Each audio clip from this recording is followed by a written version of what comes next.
la nouvelle génération d'internautes dans la vie active, si on peut les appeler comme ça, ont une façon de rechercher très différente de la mienne, par exemple.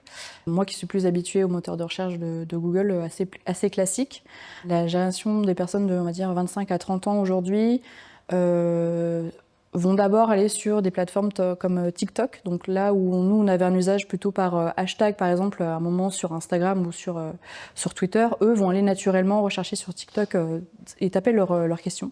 Et également sur ChatGPT, justement, pour tout de suite avoir quelque chose de plus construit. Alors ça va dépendre vraiment de la génération en question et puis surtout du profil. Un profil plutôt technique aura tendance à aller vers du Reddit. Un plus grand public de la Gen Z aura tendance à aller plutôt côté YouTube, TikTok, sur ces plateformes.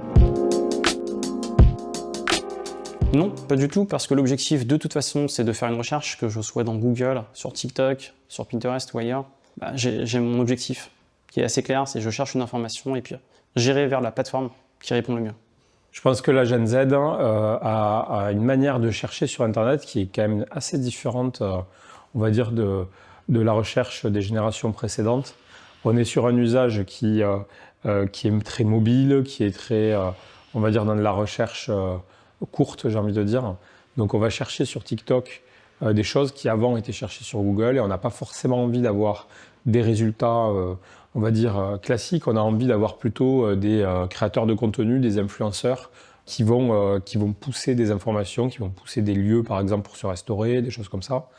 Et donc du coup, c'est un format de réponse qui est quand même différent de celui de Google et qui plaît quand même à cette nouvelle génération d'adolescents ou de jeunes adultes qui cherchent ce type de résultat, qui est habitué à aller sur ces plateformes-là.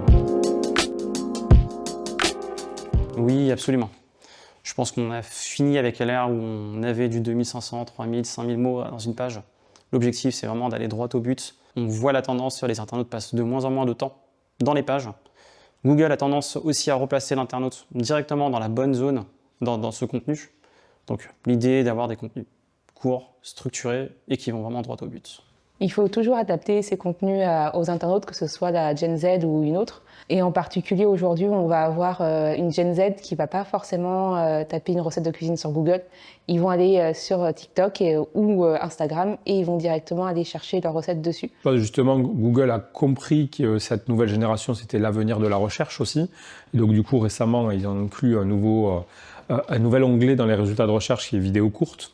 Pour les short vidéos, les formats courts sur TikTok, Insta ou même YouTube.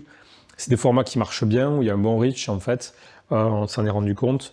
Et ces formats vidéo, on les voit de plus en plus dans les résultats de Google, mais aussi dans les contenus des sites. Et nous, on mène des tests comme ça justement pour essayer de remplacer des paragraphes qui avaient été du texte par de la short vidéo et les résultats sont plutôt intéressants.